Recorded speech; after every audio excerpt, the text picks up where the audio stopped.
നമസ്കാരം. ആഗോള അയ്യപ്പ സംഗമം എല്ലാ മലയാളികൾക്കും ഓർമ്മയുണ്ട്. ഈ ആഗോള അയ്യപ്പ സംഗമത്തിൽ ആകെ കൂടി നടന്ന ഏക കാര്യപരിപാടി എന്നത് മുഖ്യമന്ത്രി പിണറായി വിജയന്റെ പ്രസംഗമായിരുന്നു. ആ പ്രസംഗത്തിൽ എന്തായിരുന്നു ഹൈലൈറ്റ് എന്ന് എല്ലാവർക്കും അറിയാം. അതായത് പിണറായി വിജയൻ നേതൃത്വം നൽകുന്ന LDF സർക്കാരിൻ്റെ കാരുണ്യം കൊണ്ടാണ് ഈ സംസ്ഥാനത്ത് ഹിന്ദുക്കൾ ജീവിക്കുന്നത് എന്നാണ് അദ്ദേഹം ആ പ്രസംഗത്തിലൂടെ പറയാതെ പറഞ്ഞു വച്ചത്. അതായത് ക്ഷേത്രങ്ങൾ വിശ്വാസികൾക്ക് വിട്ടുകൊടുക്കണം എന്ന് പറയുമ്പോൾ വിശ്വാസികൾക്ക് ഇത് നേരെ ചൊവ്വെ നോക്കി നടത്താൻ കഴിയാത്തത് കൊണ്ടാണ് ദേവസ്വം ബോർഡ് രൂപപ്പെട്ടതെന്നും ദേവസ്വം ബോർഡ് രൂപീകരിച്ചുകൊണ്ട് ക്ഷേത്രങ്ങളെ അതിന് കീഴിലാക്കി സർക്കാർ സംവിധാനത്തിൽ ഭരണം മുന്നോട്ട് പോകുന്നത് കൊണ്ടാണ് ഈ ക്ഷേത്രങ്ങളിലെല്ലാം അന്തിത്തിരി കത്തുന്നതെന്നും ദേവസ്വം ബോർഡിൽ നിന്നും ഹിന്ദുക്കളുടെ ക്ഷേത്രത്തിൽ നിന്നും സർക്കാർ ഒരു നയാ പൈസ കൈയിട്ട് വാരുന്നില്ല എന്നും പകരം സർക്കാർ ഖജനാവിൽ നിന്നും തിരികെ ക്ഷേത്രങ്ങളിലേക്കും ദേവസ്വം ബോർഡിലേക്കും കോടിക്കണക്കിന് രൂപയാണ് പമ്പ് ചെയ്യുന്നതെന്നും ആ കോടികൾ കൊണ്ടാണ് ശബരിമല അടക്കമുള്ള ക്ഷേത്രങ്ങൾ കടന്നു പോകുന്നത് അല്ലെങ്കിൽ നേരാമണ്ണം നടന്നു പോകുന്നത് എന്നുമൊക്കെയാണ് മുഖ്യമന്ത്രി ധാർഷ്ട്യം നിറഞ്ഞ ഭാഷയിൽ ആ പറയുന്ന സംഗമത്തിൽ, അതായത് അയ്യപ്പ ഭക്തന്മാരുടേത് എന്ന് പറയുന്ന ചില വ്യവസായ പ്രമുഖർ വന്നു ചേർന്ന ആ സംഗമത്തിൽ വിളിച്ചു പറഞ്ഞത്.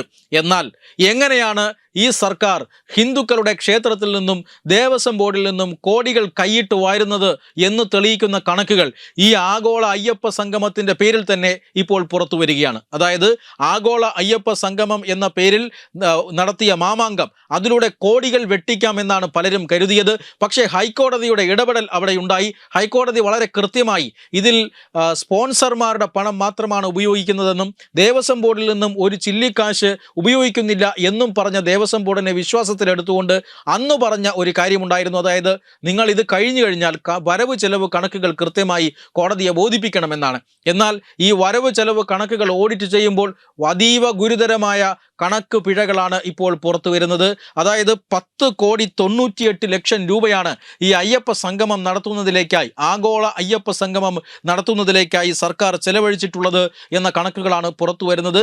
അതിൽ തന്നെ 6,64,00,000 രൂപയുടെ പേയ്മെൻറ്റുകൾ മാത്രമേ ഇതുവരെ കൊടുത്തു തീർക്കാൻ സാധിച്ചിട്ടുള്ളൂ.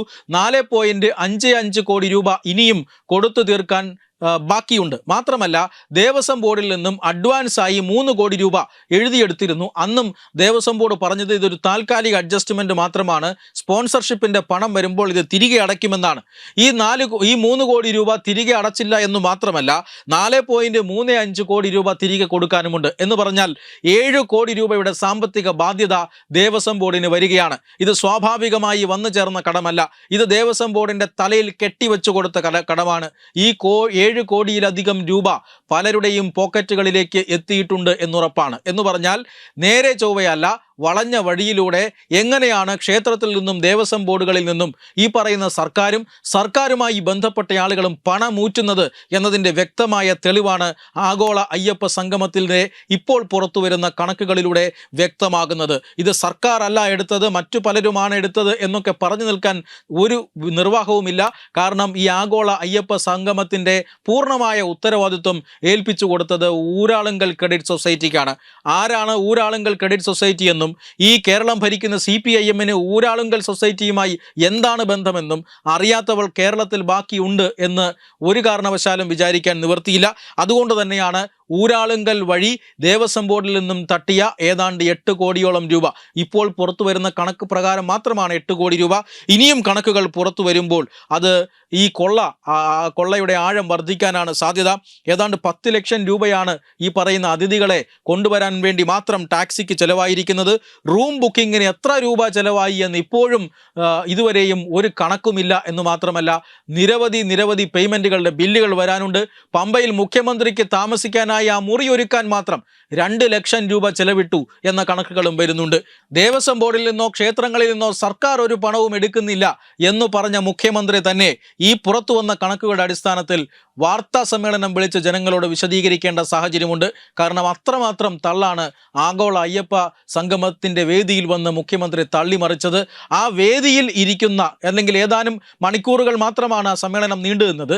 ആ സമ്മേളനത്തിൽ വേദിയിൽ ഇരുന്നവർക്ക് വേദിയിൽ എത്തിച്ചു കൊടുത്ത ഭക്ഷണത്തിന് മാത്രം 30,000 രൂപ ചെലവ് ഇതിനകത്ത് കാണിച്ചിട്ടുണ്ട്. എന്ന് മാത്രമല്ല, ഏറ്റവും പ്രധാനപ്പെട്ട കാര്യം, മലയാളികൾ ഇന്ന് നെഞ്ചിലേറ്റുന്ന നന്ദഗോവിന്ദം ഭജൻസിൻ്റെ പേരിലും ലക്ഷങ്ങൾ തട്ടിയിരിക്കുന്നു എന്ന വാർത്തയും പുറത്തു വരുന്നുണ്ട്. അതായത് നന്ദഗോവിന്ദത്തിൻ്റെ ഭജൻസ് ആ പരിപാടിയിൽ ഉണ്ടായിരുന്നില്ല. ആ ഇല്ലാത്ത പരിപാടിക്ക് വേണ്ടി 8 ലക്ഷം രൂപ മുടക്കി എന്ന ബില്ല് എഴുതി വച്ചിരിക്കുന്നു ഈ ഓഡിറ്റ് റിപ്പോർട്ടിൽ എന്നുള്ളതാണ്. അതായത് കേരള ഹൈക്കോടതിയെ പറ്റിക്കാൻ എളുപ്പമാണ് എന്ന് ദേവസ്വം ബോർഡിലെ ആളുകൾക്ക് ബോധ്യമുണ്ട്, പൂർണ്ണമായ ബോധ്യമുണ്ട് എന്ന് വേണം ഇതിൽ കരുതാനായി. പക്ഷേ ഓഡിറ്റ് റിപ്പോർട്ട് മുതൽ തന്നെ ഈ നാടകങ്ങൾ പൊളിയുകയാണ്. അതായത് 8 ലക്ഷം രൂപ നടക്കാത്ത നന്ദഗോവിന്ദം ഭജൻസിന് വേണ്ടി എഴുതിയെടുത്തിട്ടുണ്ട് എങ്കിൽ എത്ര മാത്രമാണ് ഇനി ഈ ആഗോള സംഗമത്തിൻ്റെ പേരിൽ സഖാക്കൾ കീശയിലാക്കിയത് എന്ന് വിശദമായ ഒരു അന്വേഷണത്തിലൂടെ മാത്രമേ പുറത്തു വരികയുള്ളൂ. ഈ ഓഡിറ്റിന് പുറമെ ഇനിയും വളരെ ഗുരുതരമായ കണ്ടെത്തലുകൾ വരാൻ സാധ്യതയുണ്ട്. അതുകൊണ്ട് തന്നെ വിശദമായ അന്വേഷണം ആഗോള അയ്യപ്പ സംഗമത്തിനും ആവശ്യമാണ്. ഹൈക്കോടതി ഒരുപക്ഷെ വരും ദിവസങ്ങളിൽ ഇക്കാര്യത്തിൽ കൃത്യമായ ഇടപെടലുകൾ നടത്താനും സാധ്യതയുണ്ട്. വെബ് ഡെസ്ക് തത്തുമൈ news. Brought you by Kerala AIDS control society. HIV AIDS സംബന്ധമായ സംശയങ്ങൾക്ക് 1097 എന്ന 24 മണിക്കൂറും പ്രവർത്തിക്കുന്ന ടോൾ ഫ്രീ നമ്പറിലേക്ക് വിളിക്കുക.